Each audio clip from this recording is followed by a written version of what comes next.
Salam əziz dostlarım. Bu gün istəyirəm Azərbaycanın qədim qeyğanaqlarından biri Urmiya şəhrinə aid olan doşablı xırda qeyğanaq bişirəm. Bu qeyğanaqda yağda qızaran doşab yeyərkən sizə karamel hissi verir.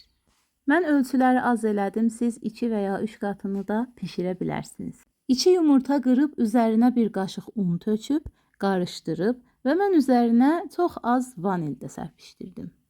Tavanı ocaq üstə alıb, içinə biraz duru yağ töküb, qızdırıb, tavanın hər yerini yağlayıb, sonra hazırladığımız xəmiri içinə tökürəm. Ölçülər də çox bişirsəniz, şişməsi də çox olar. Mən az bişirdiyim üçün mənimki biraz incə oldu. Diqqətlə bir üzünü yaxşıca qızardıb, sonra çevirib, o biri üzünü də yaxşıca bişirirəm.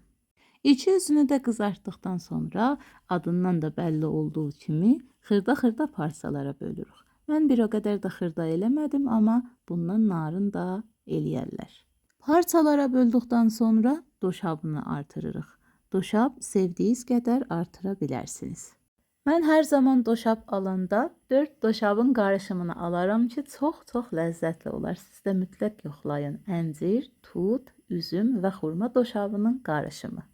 Həmin doşabdan da qeyğanağımızın üzərinə tökürəm. Az atəşdə zaman verirəm, yavaş-yavaş canına çəksin.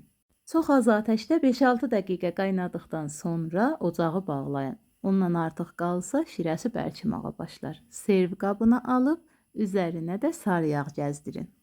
Təbrizin neçələr çeşid qeyğanağı da peycidə vardır. Sevənlər onları da yoxlasınlar. Bu ləzzətli postları dostlarınıza göndərməyi unutmayın. Pişirən, yeyən hər kəsə nuş olsun. Ləzzətli reseptləri ana dilimizdə axtaranlar peycimə bir baş vursun. Sağ olun ki, məndən yol bir oldunuz. Təşəkkürlər.